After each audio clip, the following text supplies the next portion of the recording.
Hi, I'm Kevin McCann with the Executive Strategy Group, and in this video we're going to discuss how to uncover the decision makers and the decision-making process, which is the third quadrant of the Sales Window of Opportunity video series. So in this video, we're going to talk about the decision makers, decision-making process, and this comes on the heels of already fleshing out what's the pain and the challenge that your prospect is faced with, identifying the budget, the type of budget. Is it a CapEx, OpEx, expense budget, and that they've verbally committed to paying to solve this issue.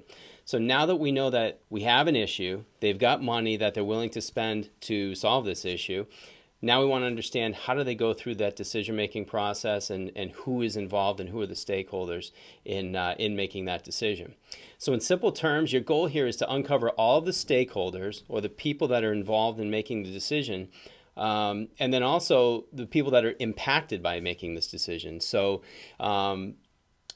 in order to think of this deal from all particular angles, you don't just want to be in touch with the people that are going to ultimately sign off on it. As a creative angle, if you will, if you know that there's a group that will be impacted heavily by this decision, sometimes it makes sense to get those people on your side as well.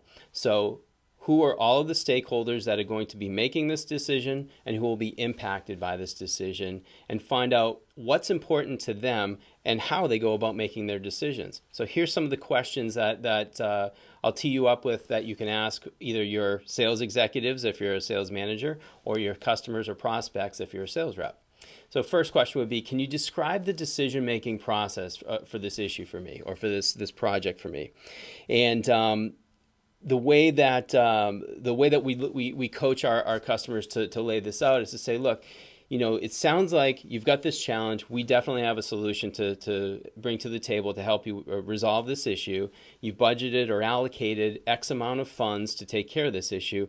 So my question is, where do we go from here? Once I provide you with the proposal, and as long as we're within budget, you mentioned to us that things look good and that you'd move forward with us, how does the decision get processed? So do you make a recommendation? Does it then go to purchasing? Like I'll kind of walk them through the scenario and say, does it go to purchasing, or then do you have to put it out to bid, or do you have to do a purchase rec? Help me understand what's the process you do to go from where we are today to ultimately cutting a purchase order so that we can get to work helping you with this issue.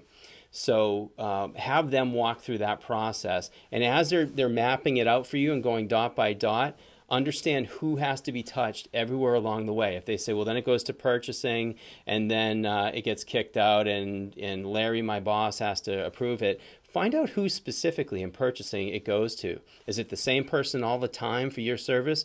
Is it just a round robin? Is it they make a decision by committee? So those are the things where you want to be very clear all the way through, because if you're a sales rep and you got to go and tell your manager, here's the process, you want to be clear and specific around what that process is, because then that's going to keep your sales pipeline accurate, and you'll know how long each one of those steps takes. And that's another point, is ask how long each one of those steps takes along the way.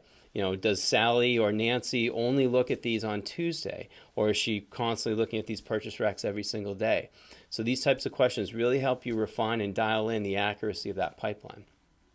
So next is, help me understand the step-by-step process and in order that takes place for you to procure this equipment or this service or whatever it is, the widget that you sell. You know, in our experience, and this is one of those sound bites that you can utilize, is in our experience, you know, the more we know up front, the better suited we are to help provide you with relevant information in a timely fashion, whether that be provide you with a revised quotation, provide you with references or case studies that are relevant so we can help you make your decision. So the more I understand their process, the better suited I am to put specific information in front of them or referral people in front of them to ultimately help them choose me as a vendor for this particular project. So next question we can ask them is, are decisions made by committee or by individuals? So I would not ask the person you're dealing with right in front of you, are you the decision maker?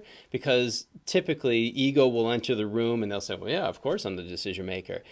Asking that, you may not get the answer you're looking for. So instead, I would ask, you know, how is this decision made? In addition to yourself, who else is part of this decision? Is it made by individuals? Is it made by committee? How do you typically do this? Instead of putting them on the spot and saying, are you or aren't you the decision maker? Tends to work a lot better.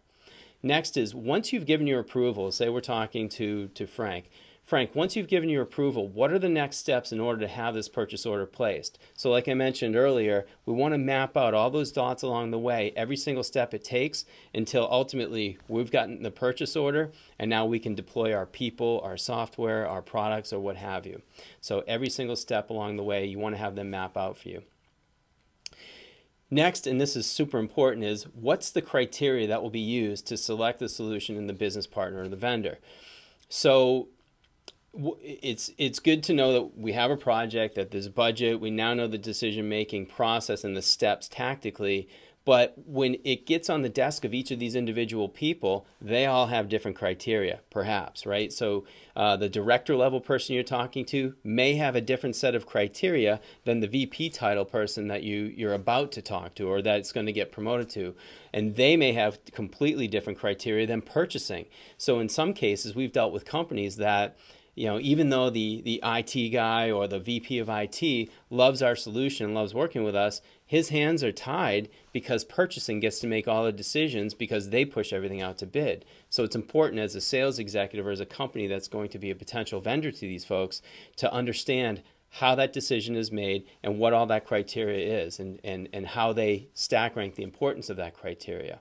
And then that's the last question is, once this criteria has been established, who wins out? What gets stack ranked higher or lower? Most people will say, well, price is most important.